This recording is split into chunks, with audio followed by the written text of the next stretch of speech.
I'm Rachel. Uh, yeah. Uh, I've never actually told my whole story to a group of people. Um, so yeah, I'll try and do that though right now. And I have an outline because I have pretty bad attention issues, so I'm gonna try to stay on track and not go in circles. But whew, I'm a little nervous.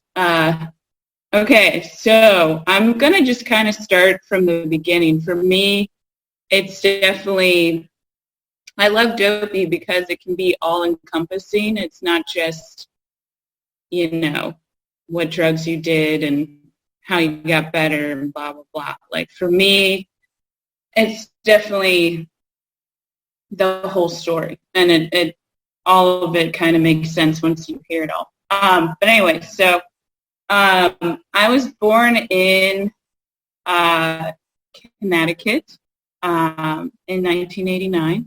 My parents met on Wall Street, and they had my brother 2 years before, and then they had me, and kind of from the start, it gets crazy. When I was 4, we moved to Virginia because we were running away from people trying to kill my dad. You know, he was trying to open up an accounting firm, and his business partners started dying. One went off a cliff, one choked on a steak or something. And this was the story I was told. Up until a few years ago, I found out my dad just had a psychotic break and wasn't sleeping, and that's when he had late set bipolar disorder. So that kind of set from my childhood. That was my dad, their unmedicated bipolar dad. But anyways, in Virginia, my parents, they opened up a baby furniture store. And so my mom was always there with the store. And I was left with, sorry, I'm right by a road. I was left with my dad and my brother. And I think this happens a lot with girls who are left with guys at a young age. You kind of just want to be a guy. I really wanted to be a guy.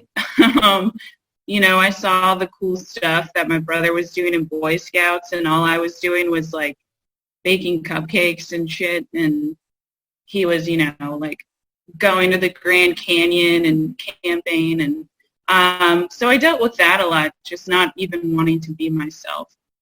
But even from a young age, my aunt always tells me this. Whenever I'd get together with my cousins, I would run at like 5 years old, I would run out of the play, like whatever we were playing, not run out, but sneak, like do a whole sneak away. And I'd grab, if there was cough syrup, if there was Pepto-Bismol, and I would chug it.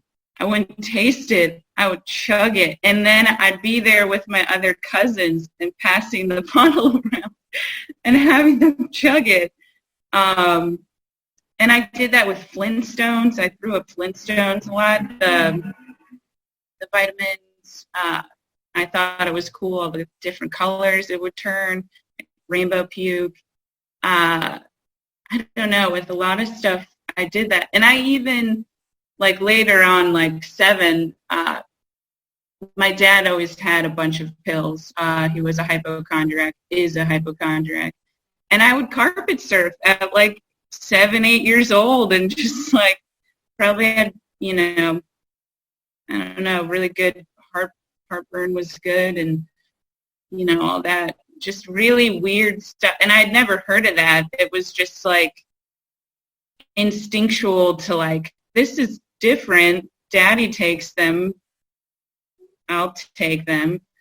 But anyway, so when I grew up, it got kind of worse with my dad. And so, and I kind of attracted people who were mentally unstable. That was like, I think that tends to happen too. I just saw that, at home I saw that my dad was a person, a very scary person, but, just had a heart for people who couldn't help themselves. I don't know. Or that's what I told myself.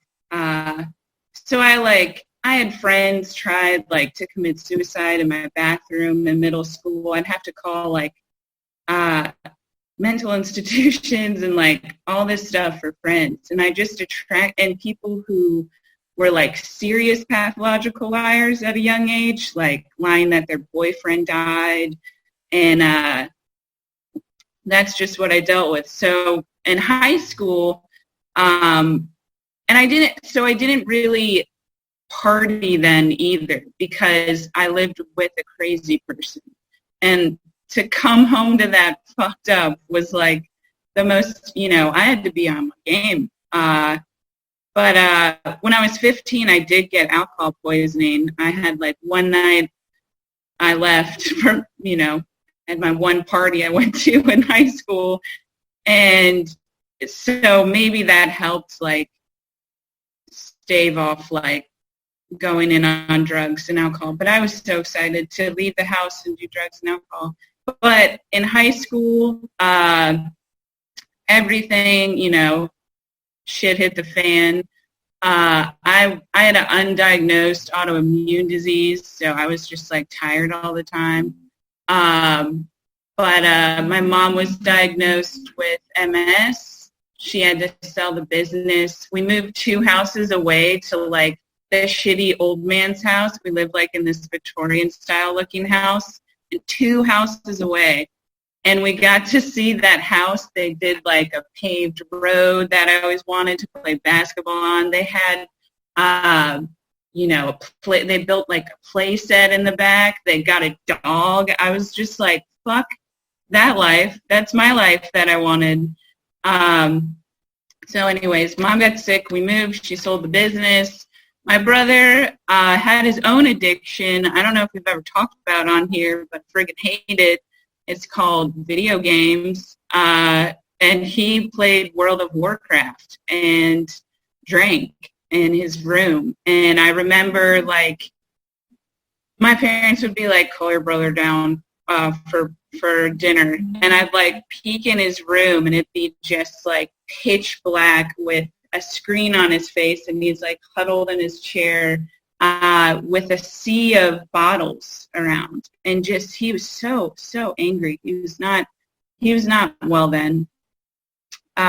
He attempted suicide, and even that I was even scared to do anything about that. Opening the door and seeing him throw up blood, I was just well, if I get near him, he'll get really mad. So I just ran downstairs for school and was Doug's throwing up blood. I don't know. I'm going to school.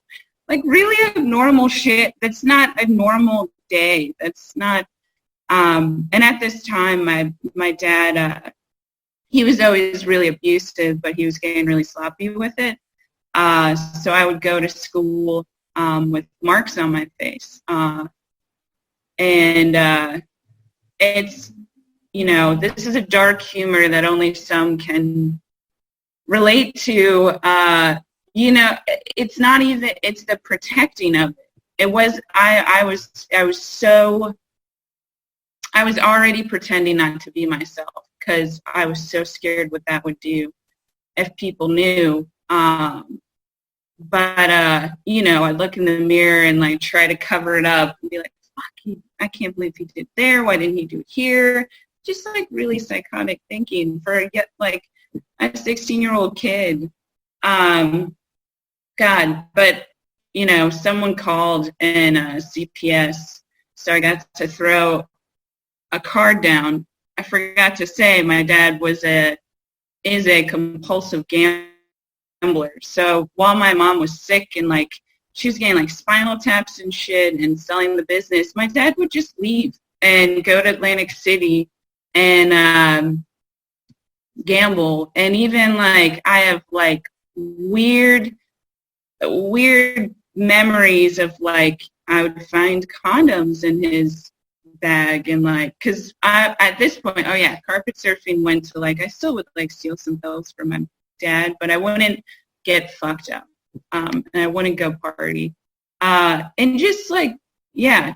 So anyways, childhood was just like a black hole, and I still have so many. You know, sometimes I thank my brain of like blacking shit out. I'm like, you know what? I think it's better. I don't know, like. But it sucks to think back. I know good things happened, but I also don't have those memories. So anyways, high school's ending. I really wanted to be a gutter punk and move to California. That seemed like a good life. You know, and again, I was excited to do drugs. I saw Lords of Dogtown. You know, he had the whole zip thing. He just poured drugs in. I was like, oh my God, I cannot wait. But my parents did the whole like Virginia prepay plan. So they had already saved up for college, you know, just terrible. So I literally went to the first college that took me in Southwest Virginia on the Bible Belt. Forgot to tell you, I grew up very Jewish too. So while this was going on, I was also hating a very mean Jewish God. And you know, but even so, there was a bit of like, I was so jealous of people that believed in God. I would see them and be like, these fucking idiots. But in my head, I was like, God, they seem so happy. I remember our school president too. Sorry, this is my ADD. I have a whole outline, so I don't get too off track. But the school president at my high school would pray for me. And I just remember being like, that fucking asshole. But I think about it now, how sweet is that? A little high school boy, like, I'm going to pray for you tonight, in like a really meaningful way. But anyways, so I go to college.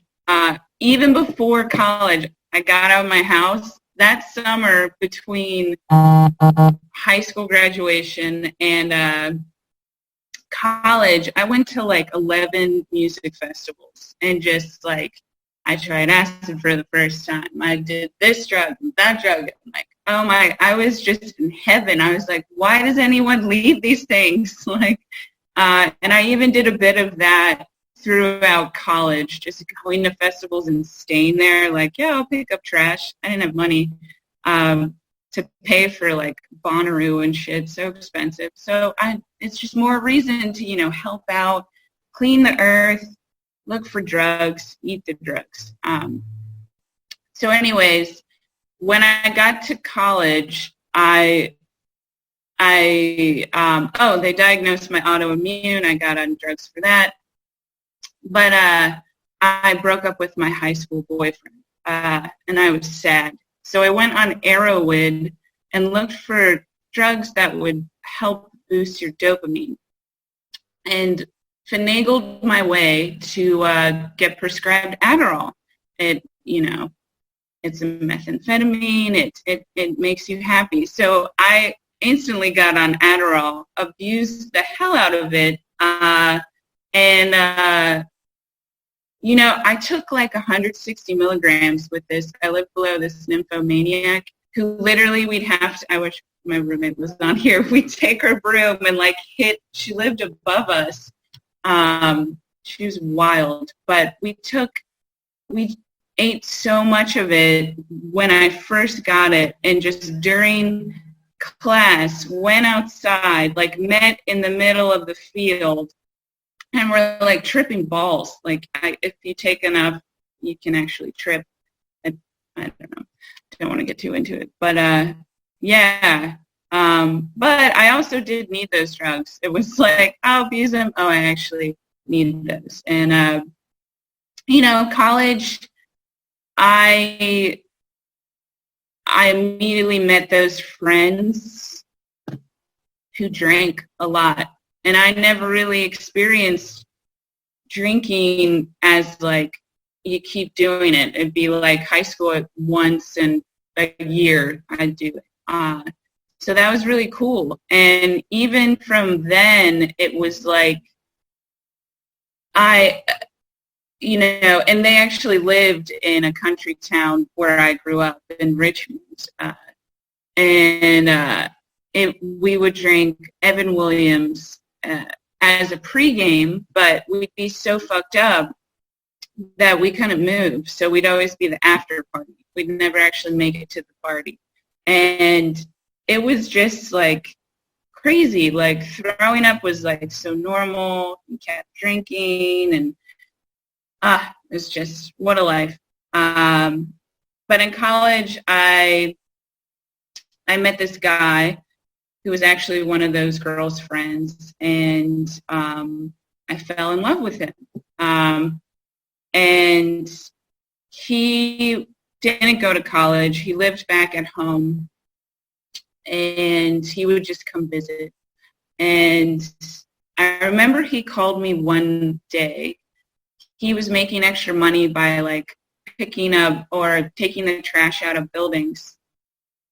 And he called me and he was like, "Babe, I can't move." And I was like, "What? Like, are you hurt?"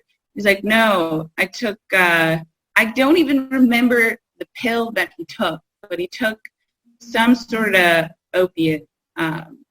It's either with a P or a O. We can discuss this later because I do like something like insane and one pill, and he couldn't move. And I just remember being so confused. I was like, "No, like, you can move. Like, I've taken pills before. My dad has all those pills. They're in the carpet. Like, you're fine." He's like, "No, you don't get it. Like, you don't get it." And I was just so confused. But anyways, so then I'd come home and visit him, and I'd be like, "Okay, let's take these pills." It wasn't that pill. But I started taking painkillers. And this is like end of junior year in college. And so I started taking pills, and not regularly because we didn't live with each other, and so I didn't form a habit yet with that. But then we were together, and oh my God, my mom's calling me. We were together, and in the summer I started taking more. So this is skip ahead to senior year, and I did like super senior, half of senior year, second senior, 4.5 years of undergrad. And his brother started doing heroin. And I just remember like stomping around their house, just saying it over and over again, like, heroin, like, you're doing it. Oh my God, my mom. I may need to message her.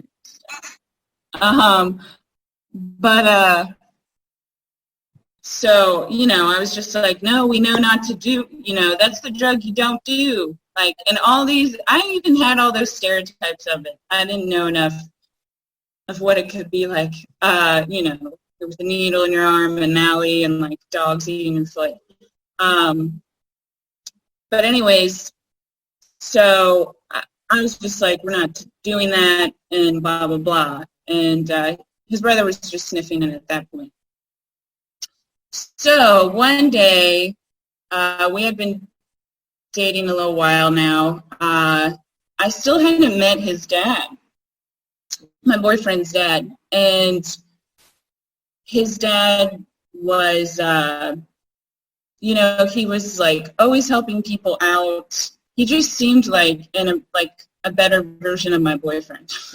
And I was like very excited to meet this amazing man that would help out neighbors. He even was serving like jail time on the weekends because he had worked for Dominion Power and came across copper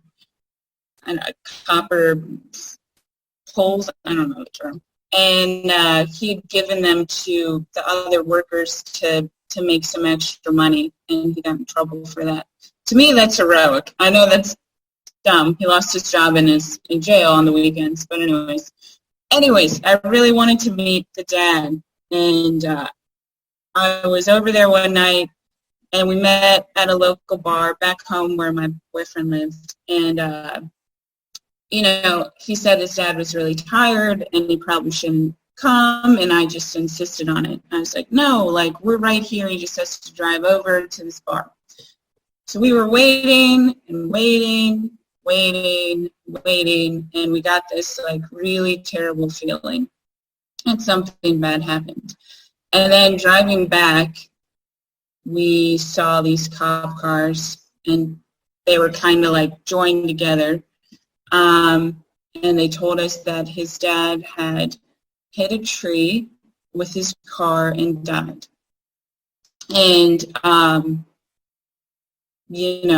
I immediately went into taking care of mode. And I was used to, that's what I did with my family when I was younger. I knew exactly how to do that. So I didn't even really I did feel guilt, but I was able to manage it. So I stayed with them a few days, and we immediately started doing heroin. And that was, it still is kind of hard. Like, how people are like, drugs killed my life. They were so terrible. I really loved heroin. It really, for me, made a lot of problems go away. Just, I didn't have to think about bad shit anymore. I just had to go through the motions of my day. It gave me confidence. I really fell in love with it. And we had all these parameters around it. We shared it, me and my boyfriend, and we didn't use a needle because he was scared of needles. He passed out anytime he saw a needle. And by this point, so I graduated college at this point. I was living now with him, his brother, his older brother, and his mom. And they actually moved to Virginia from Massachusetts to get away from heroin. His older brother was an addict, and he was taking methadone, which was great because anytime we couldn't get some, we just take steps off as methadone. It was perfect. But yeah, and so we'd have friends come over, and I was kind of the watcher. I'd be like the mother figure, and I'd be the one in there if people OD'd or needed to be taken in the shower. I was just kind of watching it and doing it, and it's so funny to think back on because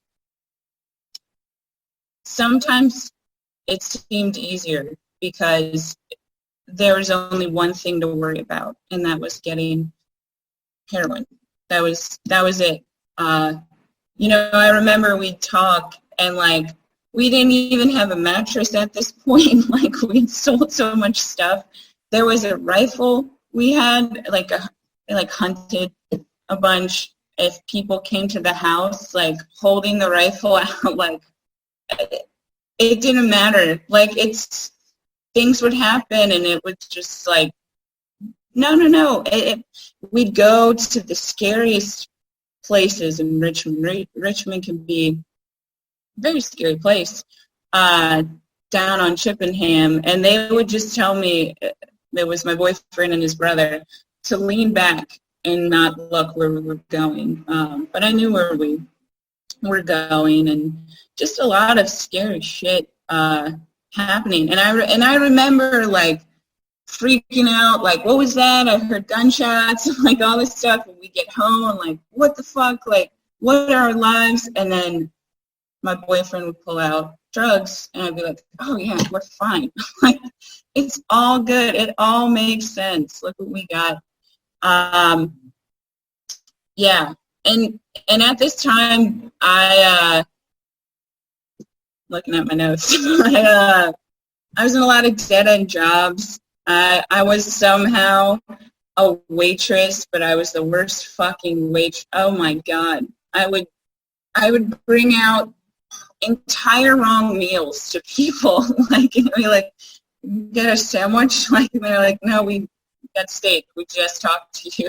Like, it was really bad. And the worst, I don't know, I guess blessing in disguise.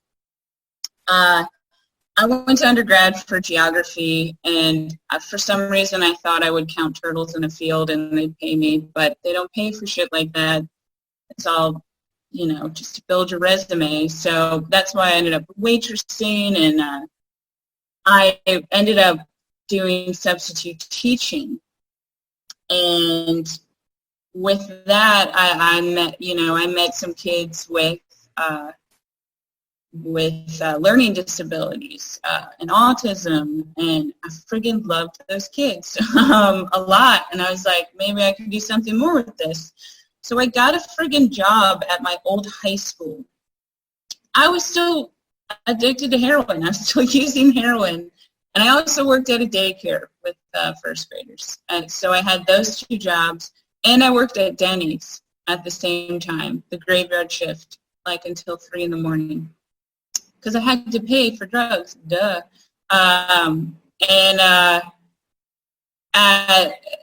All those jobs, things slowly fell apart. But the worst one, I think, was at my high school.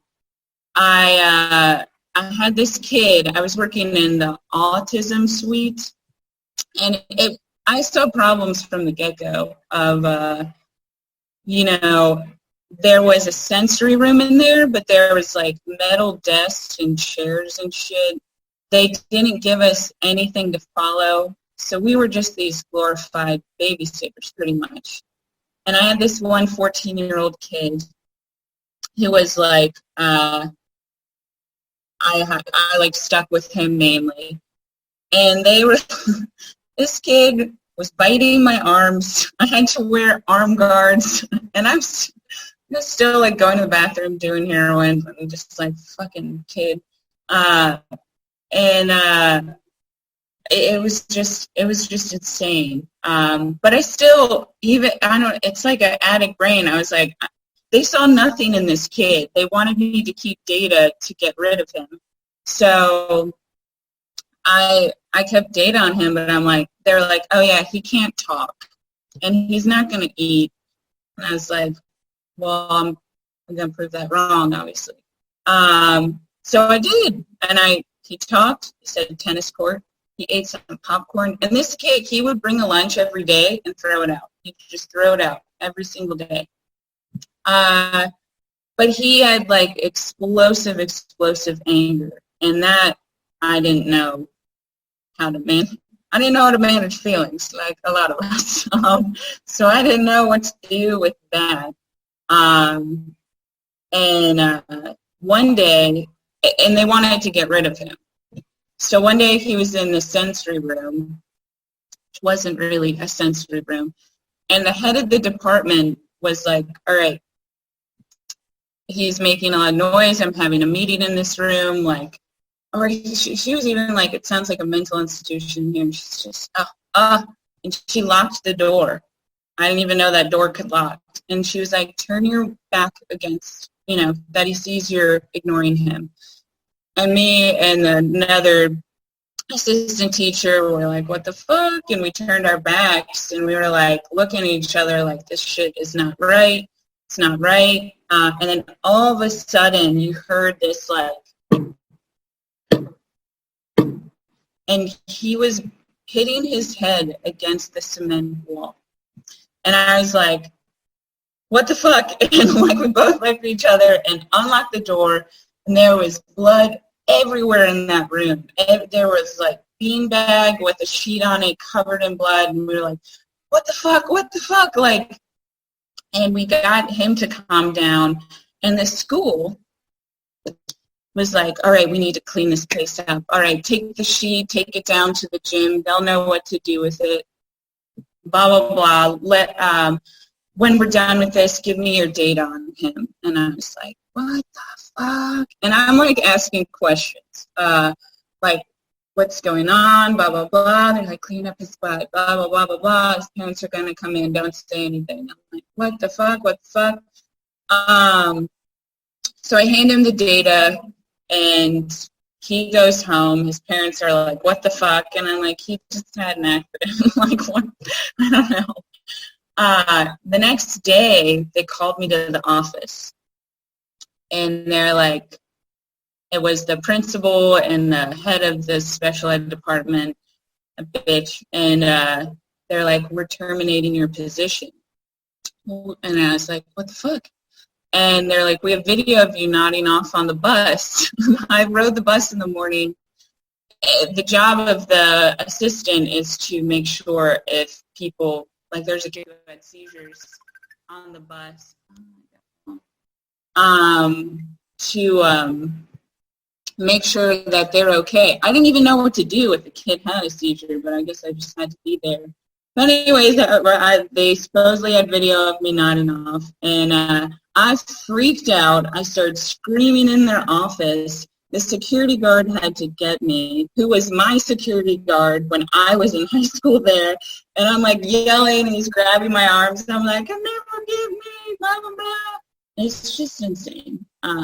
So anyways, I was terminated from that job, but I went back. My uncle's a lawyer, and I was able to like get it dismissed that I left, because I was like, I'm gonna go to the news and tell this shit. I still kind of regret not doing that. And at school, I don't know what exactly is going on with it. It's not a great school. A lot of stuff has come out actually recently with teachers doing gross stuff, messaging girls, and so I don't know. Sometimes that eats me away. But anyways, so I got fired from that job. I couldn't stop talking about it for like a long time. I just couldn't get over it. I was like, I'm never going to work in teaching. Fuck that. But anyways, this kid, he had all this potential in like the department, all these politics. And like, so anyways, I forgot this too. I lived 20 minutes away from my parents when I was at my boyfriend's living there. And I never saw them because I had these moral codes. I don't know if any of you guys can relate. I want to be around my parents high. I, wouldn't get high at certain jobs. And I'd break some of them, but some of them I would kind of keep. So I just never saw my family. And, my mom has MS, so she lost the ability to walk during that time. And thankfully I get to make up for it now. But they heard my truck. I'd call and be like, got fired, blah, blah, and wouldn't stop talking about it. My mom found a program at a school in D.C., at a grad school, and it was for special ed teaching. It was a paid graduate, or they pay for the graduate program. It was at George Washington University, a really good school. And I somehow got into that program. And, so it's now 2015, and I'm about to leave, and I'm trying to get my boyfriend to leave with me. And, at this point, he wants to get married and settle down and have kids. I couldn't even see the future really, but I knew I really had passion for working with these kids. I don't even maybe more so than the relationship. I also still had passion for heroin, a lot. So that summer I was starting school, and he would visit. I lived with my mom's sorority sister in her basement, and would just like feed me gin drink. She'd be like, "This is my sorority drink that I made." So it's great. So it got to the point where school got harder, and I could leave on the weekends. I was sometimes leave, and it was 2 hours away from home, depending on 95. Sometimes an hour, sometimes 2 hours. If you know. But so I'd go home. I wouldn't use all the time during the week. I was nervous about having it in her home. Sometimes I'd take Suboxone, blah, blah, blah. But I'd go home and just like binge use pretty much. And I always find it interesting because I never did use a needle, but I think I've OD'd a bunch of times. I talked to a nurse friend who was like, and I was like, what's the definition of overdose? And she's like, it's in the word. It's where you overdose. I was like, oh my God. Like, when you think of it that way, like, because for me it was like a Narcan. So we had Narcan in the house when we used too, and I never got Narcan, and it was the needle then. And so, I was like, yeah, I'd somehow, sometimes would need to be slapped or water in the face. I turned different colors, but like I never went under. Like, I don't know. And it's like so crazy. Like, it's so unsafe to like think that way. I was like, no, it's not that bad. Not that bad. Didn't wake up in a hospital, blah, blah, blah. But it got really scary like that, where I would drive home every Friday screaming at my boyfriend, being like, I'm going to go, down that bad part of town and get drugs if you don't, or blah, blah, blah, and just like really use a lot. So anyways, and oddly enough, in school I did really, really well. I was they wanted to like publish some of my papers, some of my research. I went to school for special ed in human development. So I was studying human development, learning about mental illness, like all that. And I just found it interesting. Things were starting to make sense in that way. They wanted me to do more research and get paid, but I just wasn't interested in that stuff. So now it's now the end of 2015 in December. I had a friend, I knew of one friend back home who was doing heroin, like a close friend from high school. And I would see her at concerts and whatever, and like, she was just like such a light of happiness and hope. She was the type of person who would just talk to anyone. She didn't care, even in high school, she didn't care if they were not cool or whatever. And, she actually cheered me on. I got into like, the school I went to in Southwest Virginia isn't a known school, like for being a highly educated school, and I didn't want to go. And she's like, that's fucking awesome. You got in there. I'm not even going to college. And just like such a joy of a person. And when I found out she was using heroin and then she was using needles, I was at the point where I was getting scared of using, because I was like falling out, but not all the way falling out. And then fentanyl was coming up, this end of 2015, and we'd hear about that. And it kind of scared the shit out of us, because we didn't see what, we didn't look into the drugs we were doing. We would just trust the dealer. And it scared, more so finding out for her. I was like, I'm going to tell her. I'm going to tell her that I use. I think she already knew I used, but I was like, I'm going to tell her. We're going to hang out. And we'd only see each other out. So we set up a date to see each other. And her boyfriend kind of knew my boyfriend, blah, blah, blah. So we set it up one weekend. And my boyfriend and I got too high. And we couldn't drive to go see her. And I was going to come clean. I was going to tell her we were going to go get help. I was going to do this thing, rehab or something. Like, I was like, fuck it. Like, if I can help someone, maybe that'll help me help myself. I think that's where my head was at. And she ended up going into a mental institution, and she ended up dying that Tuesday.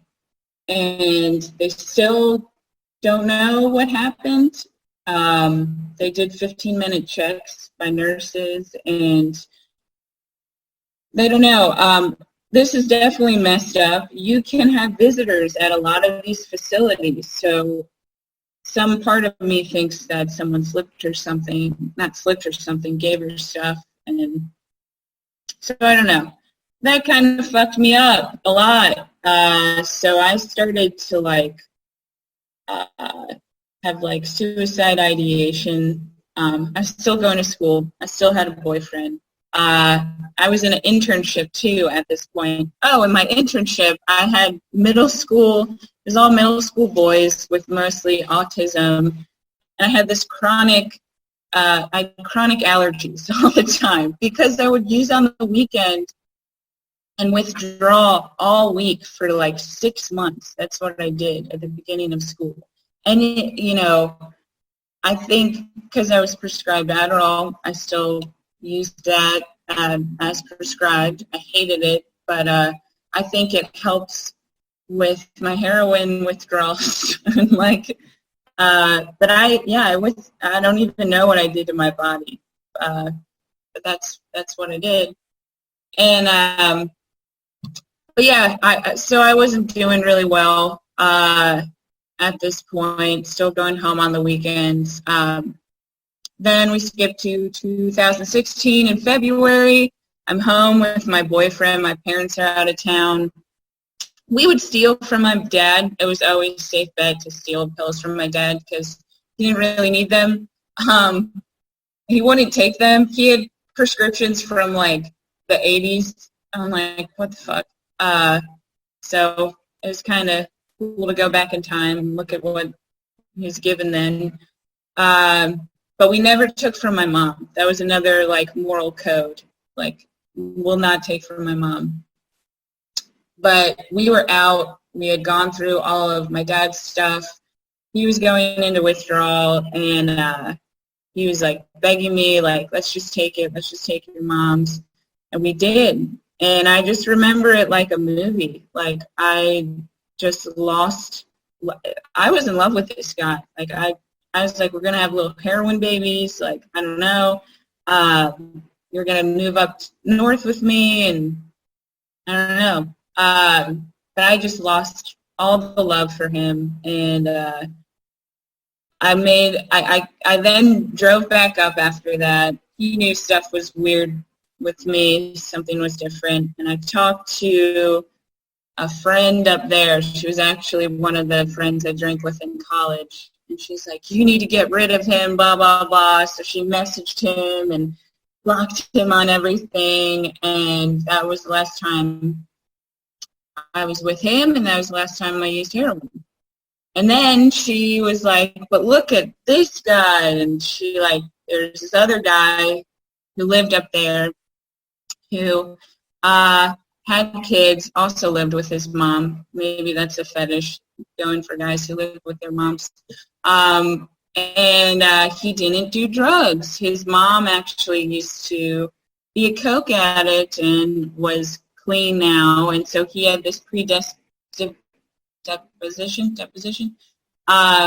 where he didn't do drugs. And so she was like, he's this guy, blah, blah, keep you off drugs. So I ended up dating him. And I didn't mess too much with drugs, with heroin, with those drugs. But I drank so much. And I would hide how I drank. It was really easy to do in Virginia. There's a lot of like microbreweries and blah, blah, blah, blah. And so I just get like a 6-pack of like 10% or more alcohol and drink that every night and go to school and do my internship and have this boyfriend who was really obsessed with me. He would send a video of himself to me every morning. We dated for a year and a half. So it was like hundreds of videos of him. I never asked for it. He would leave notes every time he stayed over. And some of you who are unhealthy think this is like very sweet. Some of you who are healthy think like this is very controlling. Like, I don't know. So we stayed together, and I was miserable. And I eventually fell out of, I don't love that guy. But we went to a festival, like a friend's festival, and we took this research chemical, and we thought it was Molly. And I was like, oh, you at least got to try Molly. Molly's like a safe drug. It's really great. Done it a bunch. And I fell out, I think it's so funny. I fell out of love with him because of how he couldn't handle being on the drug. Like, I'm just like, look at him like a fucking idiot. Like, I don't know. I think it's so funny. Really sad, really messed up. I'm a terrible person, but I don't know. And even the next day after we took it, I was just like, really like, oh, this guy. But I even stayed with him a little bit after that, and I joined his band too, which I'll get to. So this is like 2017. And so just joined a band, blah, blah, blah. Anyways, my parents are up my ass to go to Birthright, which is a Jewish Mecca to Israel. You get to go for free. You're Jewish. I didn't realize that the government pays for it. So it was very Zionist over there. So I don't know. I just, it was just really weird. The people were really weird. We'd like talk shit about God and stuff. And then when an elder would come by, they'd be like, oh yeah, God is great. God's best. I love God. Jewish God, so good. And you're like, what the fuck are these people?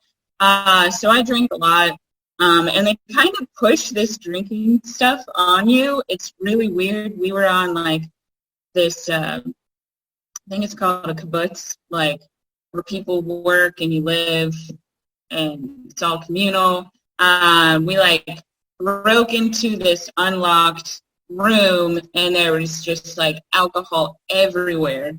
And I like, they're trying to get you to get with Jewish people. That's what they're trying to do, continue the breed. That's what I think, at least. And anyway, so I'm like drinking the whole time. It's 10 days of me just drinking and being hungover and going around Israel, not really taking it in, being like against all. They like showed us real estate at one point. Like they really want Jews to live there. But so anyways, the last day there would be New Year's on the plane ride home. So I was like, we're going to get fucked up. And I'm me. I'm an addict, an alcoholic. These people aren't. That's who I was with. And I was one of the oldest ones. That's why my parents were like up my ass. It was like the last year I could go. So it's really cool. In airports, there's duty-free stores. And because it was New Year's, like going to be, they had like free shots of everything everywhere. Maybe it's always like that. I don't know. I went to town, like to the point where people were like, okay, we're going to go wait for the plane. I was like, okay, sure. What is this? Chocolate? Cool. Chocolate alcohol. Great. So I'm just getting fucked up while people are just having a good time. So then I go back to the gate where everyone is, and it's like a lot of young Jewish people. It's not just our group, but it's like Buddhist Jews, the Bible, whatever type of trek you took. I don't know, but there was the meditation group, and there's like, to me, it was a lot of people. It was like a lot of people, like 50 people in this huge circle, and their counselor person in the middle. And they were drinking like some special champagne, and I remember running into the middle and like trying to drink it, but there's nothing in there, so I like threw it back at him, and I was like, this is bullshit. I remember people like calling me over, being like, all right, let's rap to Eminem, Eminem, and like blacked out. So I black out, and next thing I know, I wake up on the plane, and everyone's kind of staring at me. And I'm like, oh, and I'm next to my friend Corey, and she's like, Rachel, are you okay? And I'm like, yeah, how far into the trip are we? And she's like, not that far. We've been on the tarmac for like 20 minutes. or we had to stay on there for 20 minutes. I was like, oh my God, what happened? She's like, you sat in the wrong seat. You sat next to a male Hasidic Jew, and they can't sit next to you, and you refused to move. So I made the plane stay there for 20 minutes, and I just thought it was hilarious. No one else did. No one else did. And I remember there was another girl, Chrissy Jew, but who was like, she had Xanax, and I looked back at her, and I was like, I think it's that time, because she had offered it to me earlier, and I was like, I think I really need that Xanax, and kind of like giving the eye, like, is she going to give it to me? And she immediately was like, no, you're fine. And so the funniest thing about that is, so I was still dating the guy back home. I get off the plane. He picks me up from New Jersey. I don't mention it at all. Like, and that's like, that's so much of the shit. It's like really bad stuff or crazy shit would happen, and it's like, all right, next day, now's tomorrow. Like, it was just going through motions of life. So anyways, so I come back home. I'm in this band. I'm writing music about serial killers, how I want to be alone, death, good stuff like that. People who have died, really like positive stuff. And it's a funk band. So someone named our genre. They're like, it's disaster funk because of all the disaster stuff that the girl sings about. But I thought it was a really great outlet, blah, blah, blah. Anyway, so me and this dude break up. And it's not a good breakup. And I'm still in this band.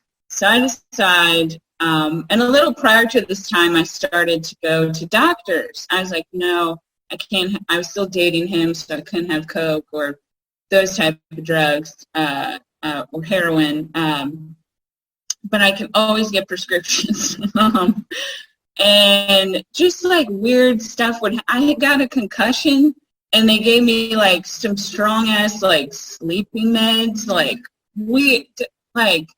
doctors are the dumbest drug dealers. Oh my God. So I had like 5 different doctors. And even for my autoimmune, they were giving me like stuff. And I would tell them I wouldn't tell them the drug, but I would look up a drug and say what you need to get that drug. So I'm now free of this guy who kept me from doing bad drugs. And so I'm doctor shopping, all this stuff. And I was living in Northern Virginia and going into D.C. It is a goddamn blizzard in these towns. And it's pretty crazy how much coke is everywhere in, these big cities. So I go around and the thing is, I hate coke. Like, I hate uppers. I'm prescribed it, or I was prescribed it. Like, I didn't like it. But I still would do it. I still would even do drugs that I hated to just not feel how I felt without them. So I was hanging out with my roommate who knew all these people who would do it. And this is when, like, Venmo was coming out, so I didn't get Venmo. But I tell people, oh, my Venmo is not set up yet, so I can't pay you. Or just, like, schmooze with dudes and stuff. So I'm doing that, and it's getting bad with the band. I'm taking these prescription pills. My heart is feeling weird. I'm like mixing it with alcohol. I'm still drinking a lot. By this point, I'm a teacher. I graduated, and it's just not doing well. So this is like 2018, and I had a bad show. I had a really bad show where he brought his new girlfriend and his kids, and I took acid and a bunch of other drugs and just made a complete mess of myself. And I had done really bad in shows as well. God, it was just not good. I had 2 shows where I was sober, and they were the best shows I ever did. But so anyways, the band's pissed at me because I ruined a show. I basically, it was bad. It was really bad. I had 2 of these instances, actually. And so the next day I call him up. I'm like, guys, crying. I'm like, please let me stay in the band. I'm going to go to therapy. I'm going to go to therapy. It's all going to be okay. So I started going to therapy. And my first appointment, and I just did doc or whatever and looked for addiction. And so then I went to her and I noticed there was toys everywhere and art supplies. And I was like, oh, this is weird. And she's like, yeah, I'm an art therapist. I'm like, okay, whatever. But during the first meeting, she hands me a pamphlet of how every relapse is planned. Because at this point I was trying to stop using as much, but I didn't know how, and it never worked out. I did a lot of self-sabotage, and my heart was going out. I was actually driving myself to the hospital a lot too, which must have been hilarious for them, because I'd have purple wine stains on my lips and just what's wrong? And they're like, did you take anything or drink? I'm like, no, I would never admit that I took anything or drank. Never, never, never, never, never. So anyways, I start seeing this therapist, and she's helping me some, and then she's like, you need to go to some meetings. And I'd gone to one NA meeting before with the baby mama of my ex, and it was pretty insane. It was in a bad part of DC, and I wept the whole time, and it was really insane. And so I was like, okay, that was crazy. I'll stay away from NA. So I went to Smart Recovery, and I went to AA, and I love Smart Recovery because they just talk shit about AA. It's it's great. And I can keep messing up, and I just go through this little booklet, and it's yeah, I shouldn't have done that. But I think, it just got dark. And on New Year's of 2018, I ended up overdosing on Molly. And that was really, really, really scary and really bad. I stayed in bed for a week. I'm sure my brain isn't the same just from that one time, to be honest. And,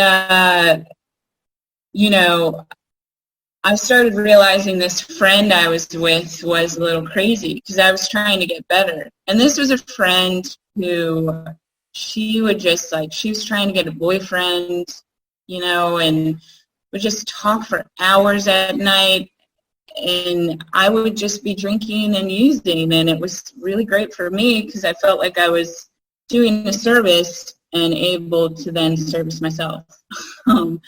So I was kind of getting clear that this friend wasn't really a friend, though. And I had known her for 10 years, went to college with her. But she's just doing weird stuff. So I was going to therapy, going to meetings, getting better. And she actually, I was trying to get off pills. And at this point, so I went back to the doctors, and I was like, okay, I need good meds. So they might as well have had 2 books and been like, okay, good meds, Wellbutrin and stuff like that. So I was depressed. It was just kind of funny, but I was trying to get better in my own messed up way. So anyways, this friend ended up, she knew I was trying to get off pills, and she took me in her room one day and was like, look what my boyfriend has hid around my room. She finally got a boyfriend at this point. And she's like, what's this? And I'm like, that's Xanax. And like all this stuff was in there. And she'd leave her door open. And I was like, what? And I would obsess over it. Because at this point I went to my job and I just stayed in the apartment. And there's also 2 dogs there. They're dogs. My other roommate, who was her sister, actually, I would just hang out with the dogs and just like try not to use, go to meetings, not really commit. I was oh my God, I might as well have gotten kicked out of meetings. If that was ever possible, I would be the first one that should have had that happen to. And, but yeah, I kind of obsessed over those pills that were just in there. And I would go in, I'd stare up at her door sill. I'd even lick it, like I licked a Xanax, put it back. But I didn't take any of them.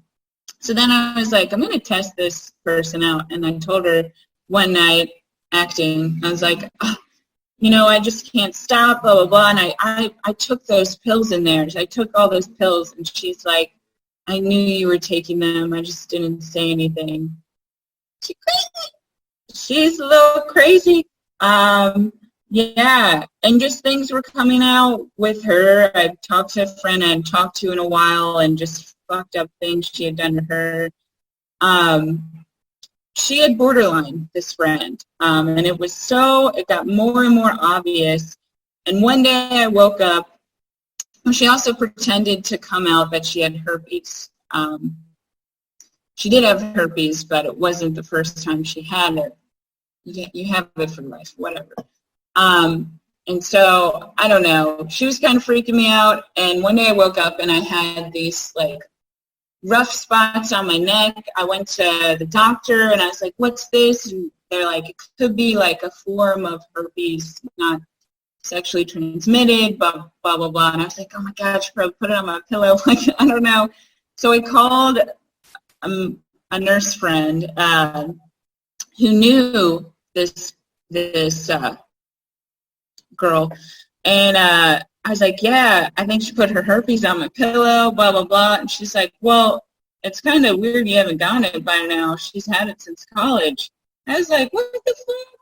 And, like, I kind of disassociated when I realized that, because this friend had been purposely sleeping with our friends to get back at an ex and would brag about not wearing a condom.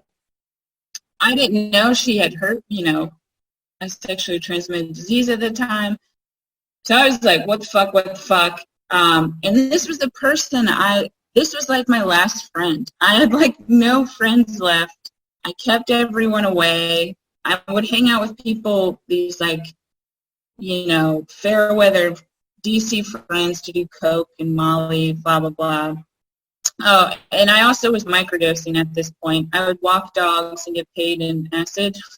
So I was like in psychosis. And this was in 2019. So I decided that it was about time that I killed myself, or used a needle, one or the other. But either way, I was like, I'm going to drive to Shenandoah National Park. I'm going to either, if there's a needle up there with drugs in it, I'll use that, or I'll drive off a cliff.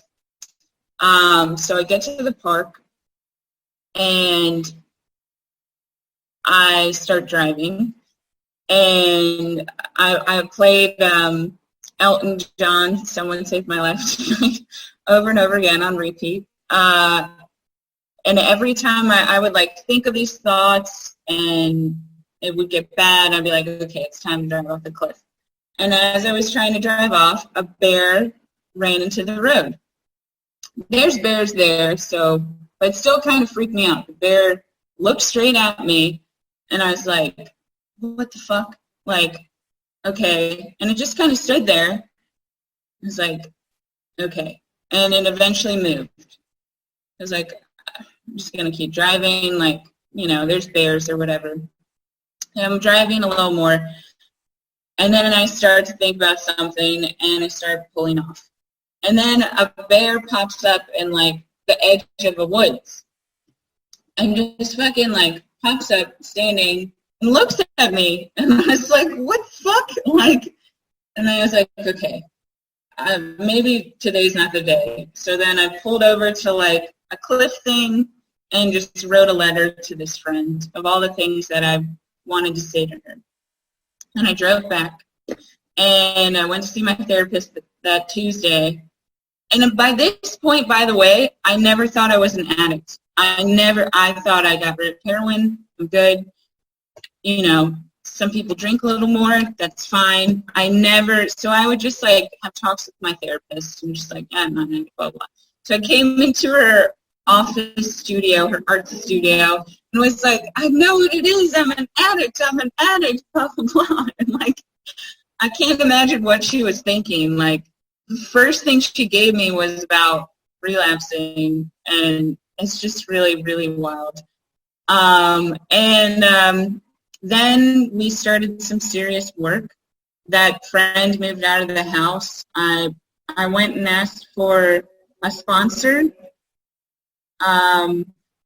This blonde lady who's a producer, and like I think I needed signs like that, like the bear signs in the beginning.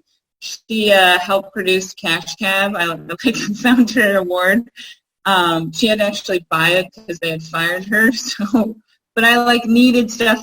That was like my favorite show. Like our family show was Cash Cab. We'd like pick our people in the cab. We did with my therapist. We did EMDR. I really, really suggest that shit. It helped me tremendously get over the thoughts in my head about myself that, you know, for some of us, and for me, the thought in my head was something repeated by my father. What's wrong with you is something he would say to me. So it was him in my head all the time. And it's EMDR is beautiful because you don't have to, I didn't have to share all the terrible shit that was done to me or that I did with my therapist. And it helps diminish these bad thoughts about you, and it helps bring out these good feelings. And I will say this just because it reminds me of doing drugs. So when we did our sessions, it's like 8 sessions. And they do this pre-stuff with like, how do you feel? Do you feel negative about yourself? Blah, blah, blah. And you put terms to it. So I put like defected and like, how defected do you feel? I feel a 10 on defected, blah, blah, blah. What's something opposite you feel? I'm enough. That's a common one. It was like a 2. And so they try to equal this to 0, I'm defected, and get I'm enough to 10. And they do this thing where they wave their finger in front of your face. And they say a pre-thing before that of what to think about and see where your levels are at. It sounds woo-woo, but it's science, you know, it is science. And the person who developed it in the 80s was this woman. She would be walking her dog, and she noticed it made her feel better if she, like, moved her eyes back and forth. Anyways, but so we did one session that was, like, pivotal, where we related it to drugs. You can relate it to different things, abuse, drug, blah, blah. It's used for PTSD a lot, too. And so she was doing it, and she's like, all right, the pre-thought. How do you feel before you're about to do drugs? Like, on your way to do a drug, knowing you're doing this drug. And she did this thing. Literally, I think this was session 4, maybe. Her room, there were windows on each side. Like, it was like the sun came out. I could hear birds. And I'm just staring at her finger like this. I thought I was going to have an orgasm. Like, it was very intense and beautiful. So then she's like, how do you feel on a scale of 1 to 10? I feel fucking 20. And then she did, how do you feel after you have used? Like, after you did it. And she did it. And a storm started outside. I started immediately crying. My stomach, I thought I was going to throw up. You know, it's just a crazy process. I really suggest to try it if you're not comfortable going into the nitty-gritty details of your trauma or drug abuse, whatever it is. So anyways, I'm in the program in the AA, and I start talking with the sponsor, and we just get through step 1. Prior to this, of course I forgot it. When I was still using in 2018, you know, broke up with a boyfriend, not good, like just fucked up and just not doing well. I signed up to move to Thailand. And what got me to move to Thailand was Chris and Dopey talked about how you could get high or have a hallucinogenic state when you do certain meditations. So that's why I chose Thailand to move to. So I even planned on not using drugs in the future. I just didn't know how to get from point A to point B. And so now it's summer of 2019, and I'm moving to Thailand in October, and I'm freaking the fuck out. Like, holy shit, I gotta like get sober and ready. And by this time, anyways, I stopped using in March. But it was fucking hell. I had 3 months of not being in the program really, and it was awful. I may have still been like in a psychosis. I don't know. But anyway, so I'm doing the steps and whatever, and you know, I ended up having to get another sponsor in Richmond. I lived with my parents for 2 months, and I got a different sponsor, which that kind of sucked. My other sponsor was like, I'm moving around and stuff, so you're going to have to get a new one. And for both sponsors, I will say, I just stood up in a meeting to share, and I was like, hey, I don't want to die. I'm scared. I need a sponsor. I'm willing to do whatever it takes. That's how I got them. So I did that in Richmond, and this woman came up with like crimped hair, like just like looked kind of crazy. She's like, I'll be your sponsor, like whatever. And I was like, oh damn it. But I ended up for 2 months straight. I just stayed at her house and went through all the steps before I moved to Thailand. And now I've been sober over a year and 2 months, and I actually I sponsor someone who is part of the Dopey Nation. We met on the Dopey Nation fan page or whatever. I think that's pretty cool. Yeah, and I don't feel as shitty even when I do feel shitty. I will say I'm gonna go back to therapy. I've had like weird states of being bored and intrusive thoughts of like I had to, when I first got to Bangkok, I had these thoughts of jumping, and I actually met an Italian French guy. I went on a few dates with him, and he's like, oh yeah, there's an Italian term for that, of like just wanting to be out of yourself. It wasn't that I wanted to end my life. It's like this weird, like, there's got to be something else. So I'm looking into that still. So life's not perfect, sunny rainbows out of my butthole, but I've made friends who, not only I care about and protect, they care about and protect me. I go to programs here. I just got a new position at a job as an assistant head of a department at an international school. And, I